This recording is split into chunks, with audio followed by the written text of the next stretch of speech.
person, maybe by attempting to partially positively model their perspective, or by attempting in some properly attenuated sense to grasp the structure of another's beliefs and experience through the lens of one's own perspective. Here are really interesting sort of philosophical, epistemological, and metaphysical questions here about structure. We're expected to be able to empathize with others enough to understand their situation, or to grasp what things seem like from their perspective, or to make an informed judgment about what they should do, or about what they've done. So the idea is that there's a role for empathy in deliberation and judgment, and perhaps a special role for it in moral deliberation and moral judgment, although that's not the focus. More generally, there's a role for empathy in our assessment of what others can and should do. So to judge someone's choice to give up their child for adoption, to understand why someone chose to emigrate, to know why someone chose to be a lawyer rather than a violinist, or even to understand what a microaggression is, we need to be able to understand that person's perspective well enough to be able to assess their perspective, in other words, to understand why they felt the way they did in the situation. To empathize with someone's anxiety, depression, PTSD, you have to put yourself in their position well enough to be able to understand something of what it's like for them to have those experiences. Relationships of certain types also seem to require empathy. Friendship and love are the examples I mentioned already, but good teaching and good mentoring also important. It's also thought to be an important constituent of being a good doctor, being a good counselor, leader, or judge. For example, empathy can be an important feature of high-quality medical treatment. An empathetic doctor who listens to the patient and understands what she says and why she says it is better at discovering and treating disease, as it turns out, than the doctor who relies solely on descriptions written in the patient's chart. Similarly, there's a natural sense in which we want a social worker to empathize with the members of the population that he's working with, given that he's to advocate and counsel. So in these relationships, careful empathetic assessment is an important part of interactions involving judgment, tolerance, responsibility, and blame. Okay, these have moral dimensions, but I think there's more to the content here than just the moral question. It's also important to be able to empathize with another person if you're to make decisions for them. Empathy plays an important role in the assessment of what one should do in decision contexts, especially when making decisions for others that affect their lives and well-being. If someone can't empathize with me, I don't want her to make decisions for me, especially high-stakes decisions. The idea, in a nutshell, is that you have no right to decide for me if you can't understand what it's like to be me. Don't tell me what to do. Don't legislate my body. If you can't understand what it's like to be me. The higher the stakes of the decision, the more important it is that the person making my life-defining decision empathize with me and understand what I care about. For example, when you give someone else the power to make medical decisions for you, you want them to be informed by an empathetic understanding of you and your situation. And likewise, not only do you want that person to be able to empathize with you, you want to be able to empathize with anyone who you are making decisions for. I certainly feel this way. If I can't empathize with another person, this hampers my ability to make decisions for them. Who am I to decide what's best for someone else if I don't have a grasp on what the perspective and situation is like? And I think the importance of empathy is highlighted when we look at difficult decisions, especially difficult decisions involving high stakes. Consider parents who must decide whether their child should undergo a medical procedure, one that carries with it a significant risk of permanent disability, but if successful, promises to cure the child of a serious but non-fatal illness. Parents have to decide whether the risk of living with that disability is worth the possibility of cure. If the parents can't empathize with their child and his needs, how can they decide what risks their child should take? Their situation is problematic because they lack the ability to understand and empathize with their child well enough to know at this intuitive level what's best for them. The importance of having a decision-making with a child who empathizes with my child enough to know what's best for the child, and the importance of having a medical advisor who can empathize with the family and guide their deliberations, I think, is straightforward and clear, and is part of why informed consent is enshrined in policy. Oh, what if there are no clear answers from medicine or science? Well, then the role for empathetic decision-making becomes sort of even more important. If doctors can't say what the best best medical response is for the child, maybe because the treatment is still at the experimental stage, then the parent's empathetic assessment of the outcomes is even more important because there's no definitive guidance from the expert. If you found yourself and your child at the mercy of another person, whether a relative, doctor, or judge, you'd want them to empathize with you and your child when they made life or death decisions for you. More generally, if a person lacks empathy for others, there's a real question about whether that person is suited to make assessments of those others and to make decisions for them. Okay. So I don't take any of this to be controversial, but it's important, I think, to sort of see the structure of these sort of empathetic relationships. Empathy has been recognized for a long time as an important constituent of social choice theory and arguably game theory. John Harsanyi builds empathy into his calculus for determining the utilities and thus the preferences of others as a foundation for decisions in social choice policy. What he says here is the basic intellectual operation is imaginative empathy. We imagine ourselves to be in the shoes of another person and ask ourselves the question, if I were really now in his position, his taste, his education, his social background, his cultural values, and his psychological makeup, then what now would be my preferences between various alternatives? So some clear sort of common pattern. All right. So I think we're focusing on decision making, but I think, again, other attitudes matter as well, right? If someone can't empathize with me, they can't judge me for giving my child up for adoption. If they can't empathize with me, they shouldn't advise me on which job to take. If I can't empathize with someone else, I shouldn't judge her for, say, leaving her career behind. If I can't empathize well enough with someone about what life is like in her home country, I can't advise her whether to emigrate. And finally, of course, we do see it in moral contexts. Who am I to blame or praise someone for their actions if I lack understanding and insight into their situation? Okay, so what I've been talking about then is this role for empathy in a lot of our ordinary relationships and the way that we think about certain kinds of decisions and other sorts of situations that we can be in relative to other people. What I want to really talk about today is the fact that empathy isn't just something that we do with other people. Just as we want to empathize with other people and we want others to empathize with us, we want to empathize with our past and future selves. And we can want these selves to empathize with us. Decision making, again, is a case in point. For any high stakes situation I might find myself in, I want very much for my past self, as she makes these decisions for me, to empathize as much as possible with what it will be like for me when she makes these decisions. I care very much about her ability to be empathetically concerned for my current self. After all, she's made the decisions for me. I'm at her mercy. So I want her to make informed decisions when she determines our future, decisions that are knowledgeable and combined with her empathetic understanding of my situation. I want her to be informed in this way when she decides to make me a parent or decides to take a job in Australia. Conversely, I want to be able to empathize with my future self when I'm making decisions for my future self. And I think the same is true for most of us, at least in a number of sort of very salient high-stakes decisions. So, imagine that you're diagnosed with early onset Alzheimer's. You need to make some important decisions now while you're still competent.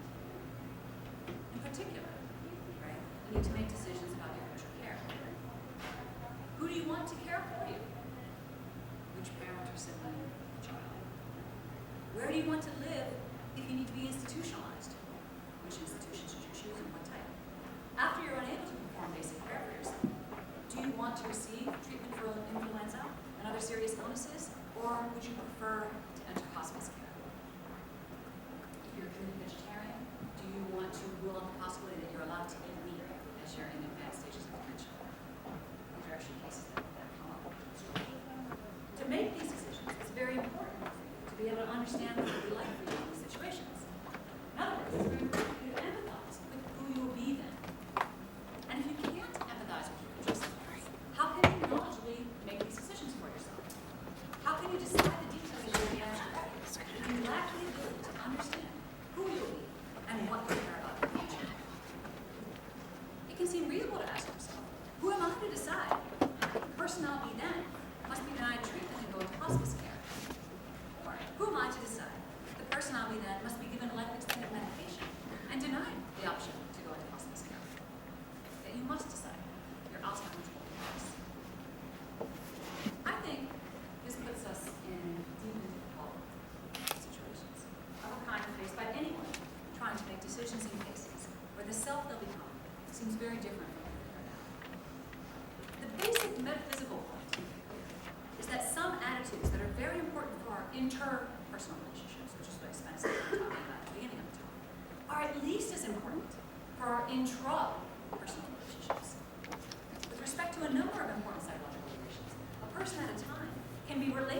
herself at other times and in other possible worlds, in much the same way she's related to other people.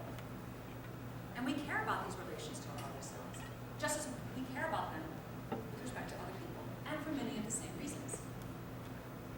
I should also note that I'm purposely not focusing on the metaphysics of personal identity, because I'm interested in focusing on what I think of as the metaphysics of selves, which involves interesting and different questions. I think we will do metaphysics. So most of the time, this structural parallel between the minds of other people and our different selves at different times, and interestingly, our possible selves at different possible worlds.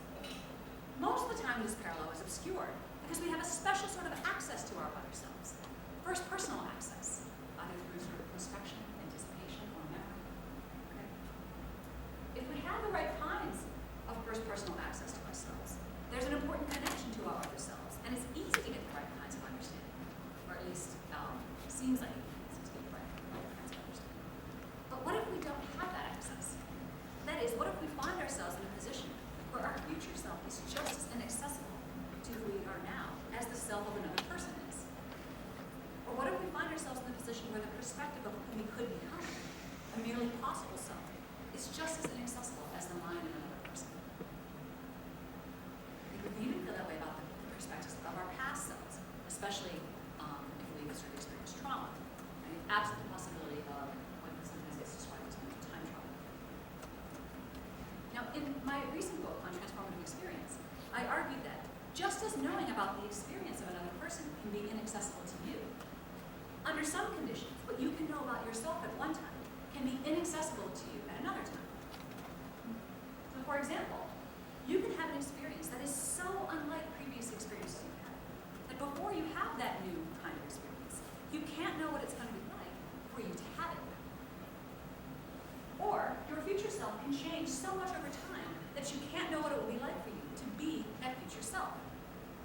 Now, in my favorite cases, those long cases, I combine these ideas to consider cases where a person experiences an epistemic change that is so dramatic along some salient epistemic direction that it scales into a personal change, scales into a change of self. The epistemic change is significant enough that the self it results is very different in some psychological way and important from the earlier self. Now, in my book, I use this idea to raise worries about how an agent facing transformative change could rationally make decisions from her first personal perspective for her first personally inaccessible possible future selves. But there's a deeper issue, and the deeper issue is what I'm focusing on today, and that's that we want the right sort of understanding of our future selves, and even our past selves, and even our nearly possible selves, who we might become, in order to understand and knowledgeably control our lives and our future selves. So the idea that empathy for our future selves is important is something which I now say. When I face life-defining choices, such as whether to have a child, or whether to give my child up for adoption, whether to emigrate to Australia, whether to pursue a PhD, or whether and how to construct an advanced directive, I want to understand who I could become. Sometimes I need to know this just to choose between alternatives.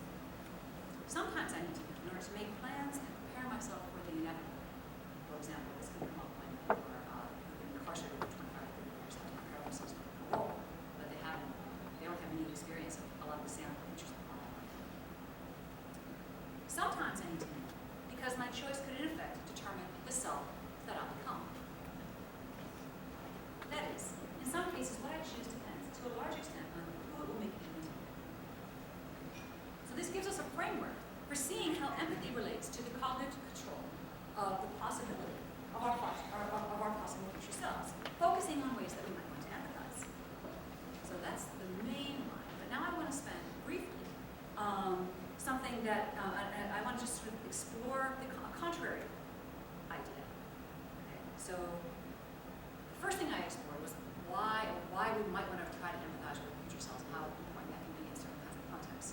But now I want to briefly explore a way in which our desire for cognitive control of our possible future selves might lead us to avoid empathizing, with the backstory being here that once we kind of work out this sort of conceptual structure, we can see lots of interesting different connections and relationships we might have to ourselves. Okay, so in some contexts, the thought is that we might not want to perform the cognitive act needed to make empathy possible. This has we should think about tolerance, among other things. The idea is that the reason we don't want to perform this cognitive act is that we fear loss of control over our own selves. That is, allowing ourselves to fully imaginatively engage with the perspective of the other might entail that we lose control over our preferences. That is, we fear that the experience of grasping the nature of the perspective, of a new perspective, would change how we think. This can involve avoiding the perspective of another, or fear that it will lead you to cognitive corruption. Consider how one is to understand the perspective of a terrorist. Even if you have the imaginative capacity to fully empathize with the perspective of this sort of person, where and how do you draw the line? How fully can you allow yourself to occupy the perspective of another before such occupation changes you? And what if you lose control of your preferences or simply lose access to your original perspective as a result? If you truly empathize with the point of view of a terrorist, you might start to see the plausibility of his evil views and become evil yourself. Another sort of case involves empathetically understanding the perspective of someone who is a member of a cult. I encourage you to figure out why I have this slide up.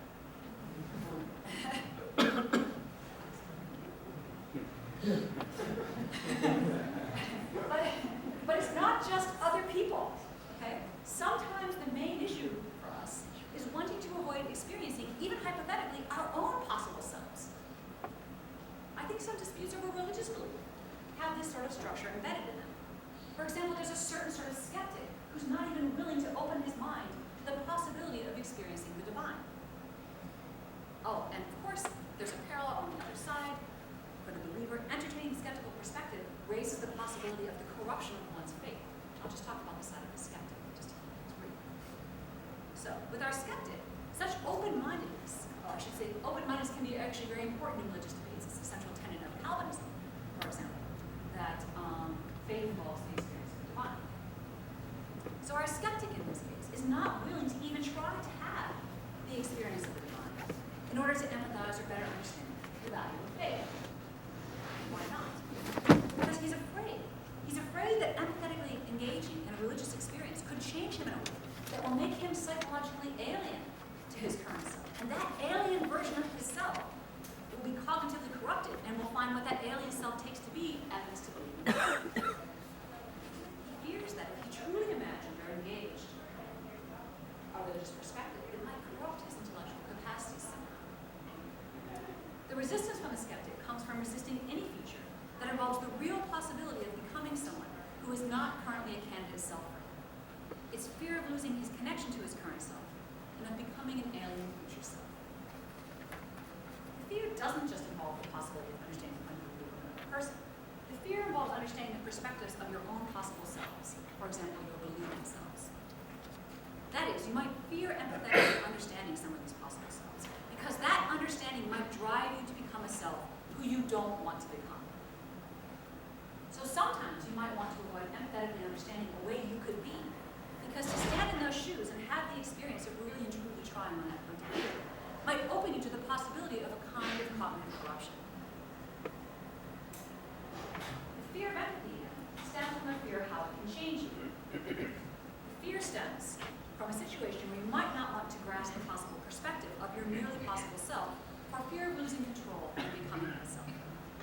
And I think this sort of issue is relevant to debates about disagreement, belief change, and self-deception, to name a few, and brings out a way in which empathy for our other selves connects to ideas about how we understand and control and form ourselves. Okay, just finish up. What I was trying to do, very briefly, in this talk, which is obviously a philosophical talk, is to sketch a way that transformative experience and decision-making can tie to our understanding of our intrapersonal relationships with our past, future, and merely possible selves. And my hope is that some of these thoughts will be of use as we discuss the immensely interesting empirical and theoretical work of the rest of those presenting today.